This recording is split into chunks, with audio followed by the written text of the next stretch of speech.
असावी प्रेमाला फळी समजून बसलं पलीकडे गेलं. रात्रीचे 12 वाजले होते. काळसाहेब सासरवाडीचे सगळे झोपले होते. वरच्या मजल्यावर बायको होती. हा रात्री 12 वाजता जावाई सासऱ्याच्या बंगल्याच्या भोवताल प्रदक्षिणा घालत होता. खिडकीला एक साप लोंबकळत होता. एवढा आनंद झाला यांना. म्हणले याला म्हणतात प्रेम. तिला माहिती होतं आपला मिस्टर येईलच. तिनंच हा दोर बांधला खिडकीला. आता वेदांत शास्त्र सांगतं मंद अंधकारामध्ये माणसाला रज्जूवर साप भासतो. हे एवढं विषयाच्या आधीन गेलं. सापावर रज्जू. खिडकीतून आत उडी टाकली. एकदम बायको रात्रीचे 12:30 परमेश्वर घाबरून उठली. आरडाओरडा करणार.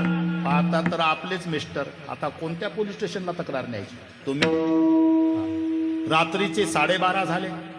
वरती कसा आला? तू नाही का खिडकीला दोर बांधला? नदी वाहतीये तुम्हाला पोहायला येत नाही. अलीकडे कसा आला? तू नाही का लाकडी फळी सोडली? सासूरवाडीच्या लोकांनी चौकशी केली किसन महाराज. ती लाकडी फळी नव्हती, प्रेत होतं. हा दोर नव्हता, साप होता. बायको रागावली. लाज न लगता आपको दौड़े आयु साप. देख देख ऐसे प्रेम को कहा कहू मै नाथ. तुम्ही पती म्हणून घेण्याच्या योग्यतेचा नाही का? मी माझ्या माहेरी आली तर रात्री 12 वाजता माग लागून आला पळत.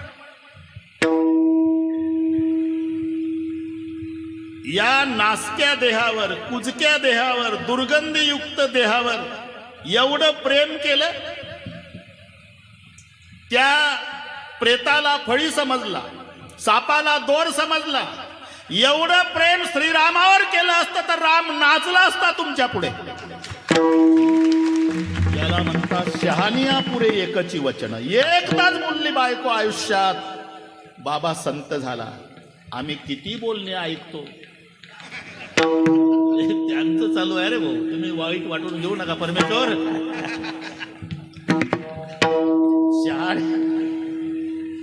अति परिचयाचं बोलणं आहे आपलं. शहाण्या पुरे एकची वचन. ती माहिती आहे तुम्हाला? तेजा इशारती तट्टू बाश. तेज घोड्याला इशारा काफी असतो. आणि ते तट्टू नाही का, गाढवापेक्षा थोडं मोठं, घोड्यापेक्षा लहान, मधली आवृत्ती, केसापेक्षा गोमाशा जास्त. होकावरी घेतली. 2 मित्र श्रीरामपुरात भेटले. स्टँडच्या जवळच. शाळेमध्ये होतेस 10वी पर्यंत. नंतर 10 वर्षांनी भेट झाली. अरे कुठं राहतो का? 10 वर्ष झाले लग्न वगैरे. मला इथं स्टँडपासून जवळ बंगला बांधला मी. इथेच नोकरी. बायकोलाही नोकरी आहे. मला 2 लेकरं झाले. अरे काय बाता मारतो लेका. 10वी पर्यंत एका डब्यात जेवलो, एका गोधडीत झोपलो, एका खोलीत अभ्यास केला. न लग्न झालं, पोरं बाय झाली. तरी सांगितलं नाही. साधी गोष्ट. चल घर दाखव. आता मित्र आहे ते. नेलं. 6 वाजले होते सायंकाळचे. ती बिचारी किचनमध्ये. आणि यानं घर मालकानं ऑर्डर सोडली. 2 कप चहा करा. विजेसारखी कडाडली. हॉटेल बिटेल वाटलं का? भलत्याच वेळेला कोणालाही घेऊन येता. मी काय मोकळी आहे का स्वयंपाक करते इथं? जा कोण आहे त्याला पाजा तिकडे हॉटेलमध्ये चहा. येतं घर मालकाच्या आधी उठलं. ते 10वी पर्यंत शिकलं. थांब नाही भाऊ, चहा नको तुझा.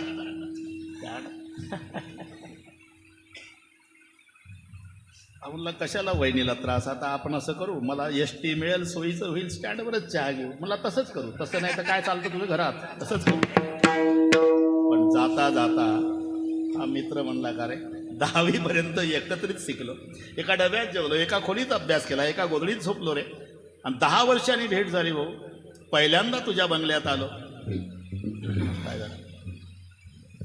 काही नाही, जरा तुझं ग्रह खातं कडक वाटलं भाऊ. नाही रे, एखाद्याच वेळेला तशी बोलते ना तर फार प्रेमळ आहे. याला म्हणतात तट्टू फोकावरी. तिथलं चाललंय आपलं. रत्नावली बोलली तिथून वाढलंय. लाज न लगता आपको दौड़े आयु साप. धीक धीक ऐसे प्रेम को कहा कहू मै नाथ. अस्ति चर्ममय देह ममता में इतनी प्रीति. इतनी भगवत पर हो जाय तब होय न भवभीती. जेवढं प्रेम माझ्यावर केलं पतिदेव, एवढं रामावर केलं असतं तर राम नाचला असता तुमच्या पुढे. पुढे संत तुलसीदास झाले, लक्षात ठेवा. मग काही दिवसांनी पत्नीला पश्चाताप झाला. मुरकुटे साहेब 4:20 तिनं पत्र पाठवलं.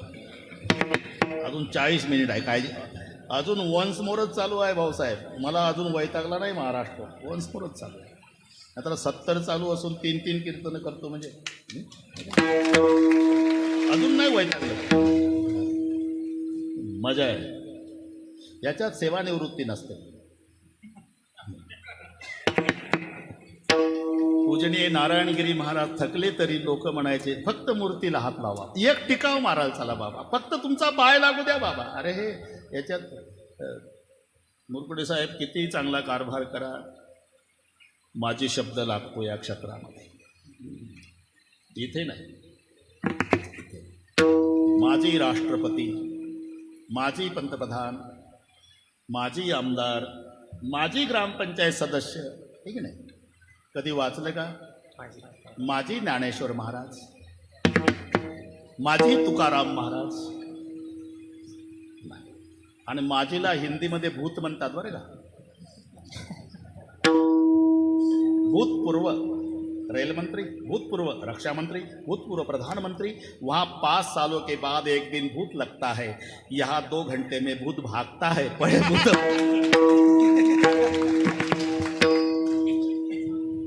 ते पत्र पाठवलं, इथून वाढलं आपला जवाबही होतं. वाचून दाखवतोच, लिहून आणलं नाही, पाठच आहे मला. तुलसीदासजींनी पत्र वाचलं, पत्नीचा त्याग केल्यावरचं पत्र आहे. त्याच्यात खाली आपली रत्नावली.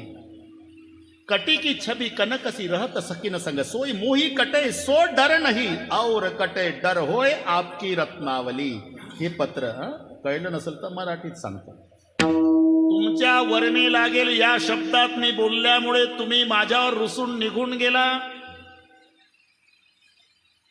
मला त्याचं वाईट वाटत नाही, पण तिकडे गेल्यानंतर दुसरी सोबत विवाह केला असेल तर मग मात्र मोठा घोटाळा झाला. कटी की छबी कनकसी रहत सकीन संग, सोय मी सखी सोबत राहते. मोही कटे सो डर नाही, माझा त्याग केला त्याची भीती नाही. और कटे डर, जर दुसरी सोबत विवाह केला असेल तर मग मात्र. हे पत्नीच्या 2 ओळी वाचता वाचता संत तुलसीदास ढसा रडले, आणि रडून रडूनच 2 ओळीत उत्तर पत्नीला लिहिलं. कटे एक रघुनाथ संग, बांधी शीस जटा केस. मी तुझा त्याग केला ते दुसरी सोबत लग्न करण्यासाठी नाही रत्नावली, तुझा गैरसमज झाला. आता मी रामाचा झालो. रात्रंदिवस चिंतन चालू आहे. मी जटा बांधलेले आहे, रात्रंदिवस राम नामाचा आनंद घेतो. तुलसी चाखा राम रस, पत्नी के उपदेश तुझे माझ्यावर अनंत उपकार आहे. तुमचा तुलसीदास. विकास जितना चित्त हराम पर, जेवढं माझ्यावर प्रेम केलं एवढं रामावर केलं असतं तर राम नाचला असता. तसं जेवढ्या प्रेमानं संसार करता तेवढ्याच प्रेमानं भक्ती करा. ह्याची थोर भक्ती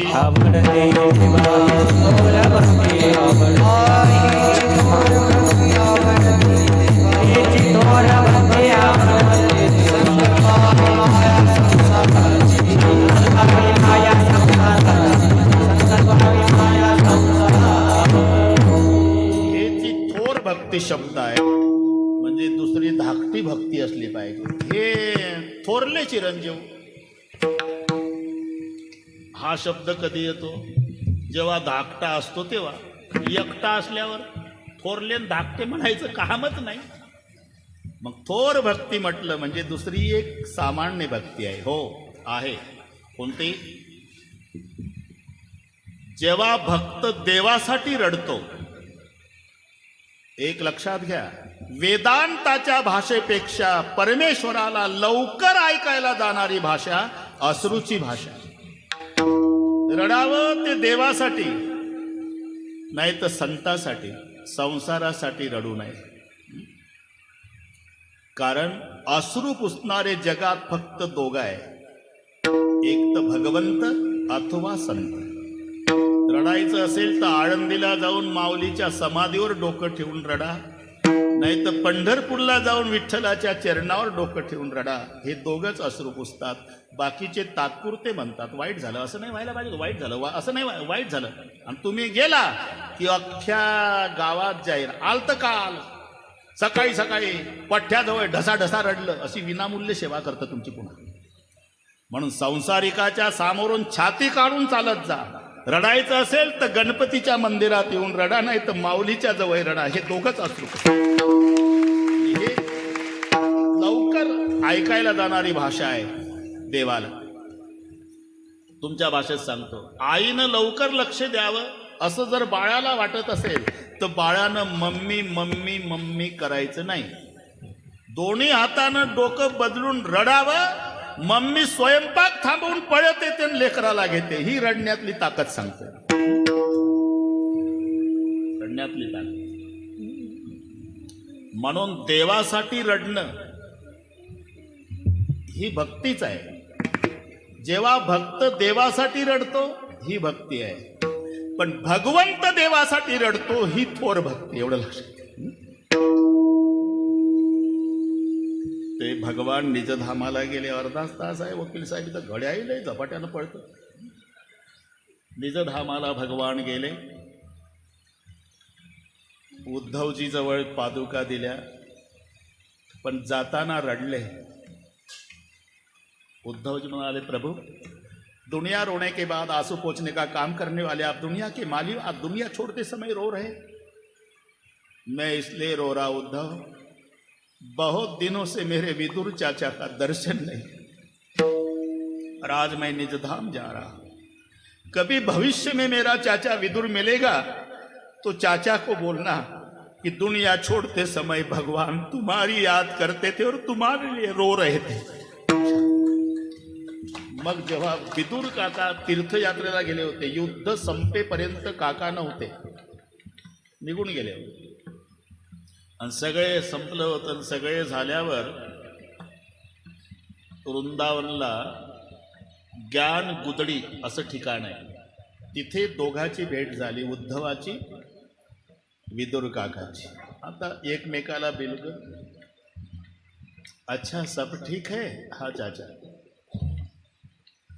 बहुत सालों से मैं तीर्थ यात्रा करने गया था उद्धव, भगवान कृष्ण की बहुत याद आती है, तो कृष्ण का दर्शन कहाँ मिलेगा. काकाला कल्पना नव्हती ना. उद्धवजी रडू लागला. क्यों रोते हो. अब कभी दर्शन नहीं मिलेगा चाचा.